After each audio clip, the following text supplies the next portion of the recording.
Dan untuk sebelumnya, kenapa kok dibilang atau dikasih nama udan mas? Karena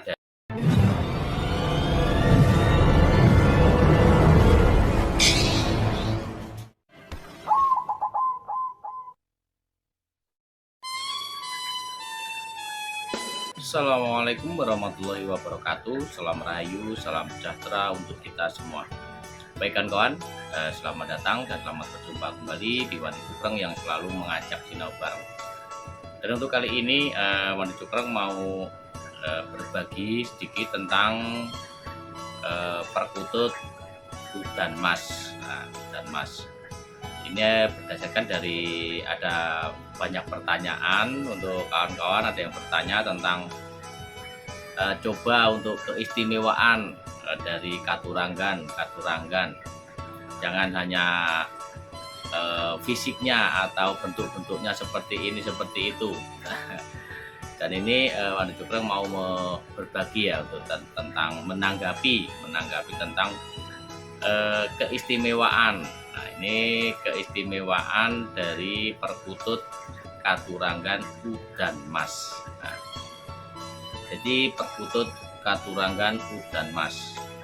Jadi untuk filosofinya dan untuk burung perkutut katuranggan udan mas ini memang dari Allah Subhanahu wa taala, Tuhan Sang Pencipta itu sudah menciptakan burung ini beserta filosofinya atau manfaatnya, atau untuk untuk filosofi tentang kehidupan juga.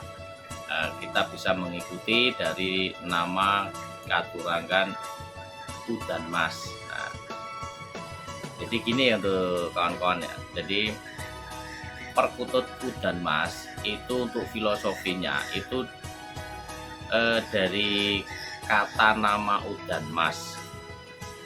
Nah ini, dan untuk sebelumnya, kenapa kok dibilang atau dikasih nama udan mas?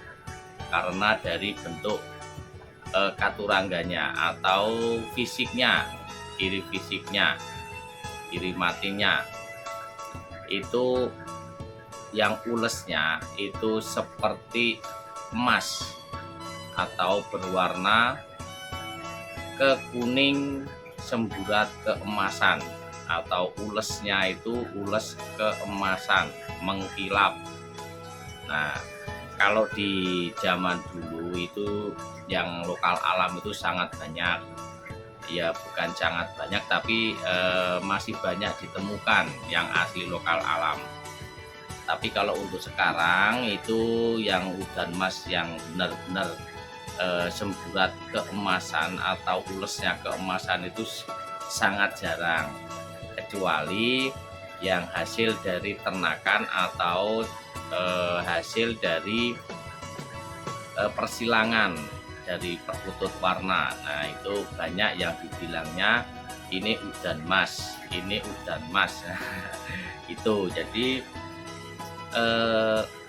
yang dinamakan katuranggan udan mas itu karena dari sananya atau dari Allah Subhanahu wa taala itu sudah diciptakan seperti itu, warnanya seperti burung-burung pada umumnya, hanya saja ulesnya. Nah, ules itu apa? Ules itu warna yang menyelimuti warna utama. Itu ules itu yang semburat. Semburat itu seperti ya kalau bisa melihat aura, nah itu seperti aura. Jadi ada pinggiran, ada warna yang menyelimuti warna utama. Dan itu warnanya itu keemasan, kuning keemasan atau bisa tembaga keemasan mengkilap. Nah itu untuk teman-teman ya. Tapi beda dengan yang Gidang Kencono. Kalau Gidang Kencono masih ada ules kehijauan, kalau ini keemasan. khusus untuk emas, kayak seperti semburat emas, apalagi kena sinar atau sinar matahari, nah itu keemasan. Dan ada tembusannya itu ada di sayap dalam. Di sayap dalamnya itu sama seperti keemasan atau tembaga, warna tembaga. Kalau pada umumnya itu ules dari sayap dalamnya itu kan warna abu-abu atau hitam atau abu-abu. Nah, tapi bukan yang bulu dalam yang utama ya. Kalau yang utama memang warna tembaga itu memang udah umum. Tapi yang udan mas itu yang bulu kecil-kecil di sayap dalam, bulu kecil-kecil itu warnanya tembaga keemasan. Nah, itu tembusannya di situ. Dan untuk kepalanya, badannya, punggungnya itu semuanya juga ke tembaga keemasan atau kuning keemasan. Nah, kalau yang asli itu ulesnya itu emas, keemasan mengkilap. Nah, itu ciri-cirinya, ciri fisiknya. Nah, dan untuk keistimewaannya, keistimewaannya memang kalau yang namanya udan mas itu dari dulu juga memang sudah istimewa. Karena apa? Karena burung itu beda dengan yang lain. Karena apa ya? Karena warnanya keemasan. Ya, simbol dari emas itu udah kawan-kawan sudah tahu sendiri. Simbol emas itu kan kemegahan, kekayaan, harta, kekayaan atau kelimpahan harta. Itu simbolnya kan emas. Nah, makanya itu namanya simbol emas atau nama dari emas itu kan memang beda dengan yang lain. Nah, maka dari itu makanya juga dikasih nama katurangan udan mas. Filosofinya apa? Filosofinya itu dari kata udan mas. Udan itu hujan, emas itu ya emas. Nah, jadi artinya itu kalau memiliki burung perkutut udan mas itu dari segi ekonomi itu insya Allah bisa tercukupi. Itu kalau mengikuti dari filosofinya. Kalau kawan-kawan bisa mengikuti dengan filosofinya. Dengan apa ya? Tetap berusaha, tetap berikhtiar, dan semuanya juga adalah dengan hati yang tulus, ikhlas, dan sabar. Ya, tetap semuanya tentang kehidupan sehari-hari dengan rasa tulus ikhlas tadi. Itu semuanya pasti insya Allah tercukupi dengan memiliki burung perkutut udan mas. Tapi itu semuanya hanya lantaran, enggak kok cuman ini, hati-hati nih, ini digaris bawahi ya, enggak enggak hanya memiliki burung perkutut udan mas tidak ngapa-ngapain terus banyak duit berjatuhan atau duitnya datang sendiri, ya enggak mungkin. Kalau tetap pakai ikhtiar, semuanya yang namanya kita usaha itu pasti ada hasil kalau benar-benar kita sungguh-sungguh. Nah, gitu ya untuk kawan-kawan ya. Jadi saya ulang kembali, namanya burung katurangan udan mas itu diartikan itu hujan emas, atau udan itu hujan, emas ya emas. Jadi hujan emas disimbolkan dengan kekayaan atau kerezekian.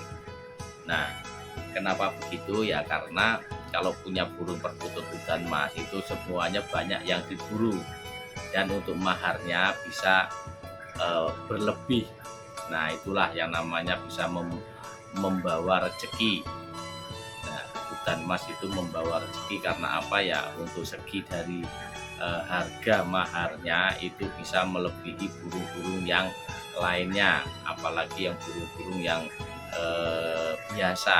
Nah, itu dan Mas itu memang yang sangat bagus, sangat luar biasa untuk filosofinya dan untuk yang lain-lainnya.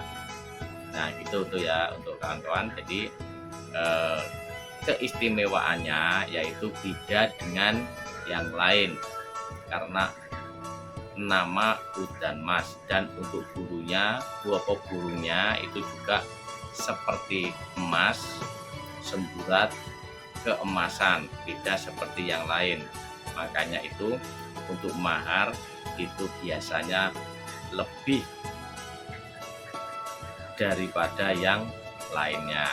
Nah, kurang lebihnya begitu ya untuk kawan-kawan ya. Mudah-mudahan dipahami untuk filosofinya, dan tetap kita ikhtiar. Jangan setelah memelihara burung perkutut udan mas terus tidak ngapa-ngapain dengan tujuan supaya rezekinya lancar ya. Tidak harus begitu, karena kita mendapat rezeki itu dengan jalan kita harus ikhtiar, berdoa dan sungguh-sungguh. Nah, jangan lupa jangan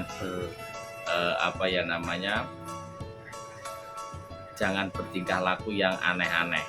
Tetap kita berserah diri kepada Allah Subhanahu wa taala, semuanya pasti tercukupi asal kita dengan tulus hati, ikhlas, berserah diri.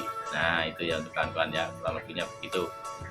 Baik kawan-kawan, mudah-mudahan bermanfaat. Kalau ada kata-kata kurang berkenan di hati saya mohon maaf. Kalau ada yang mau berkenan kritik silahkan, atau ada yang berpengalaman lain ataukah ada yang mau menambahi silahkan. Kalau ada yang salah ya mohon dikoreksi. Dan saya akhiri, assalamualaikum warahmatullahi wabarakatuh.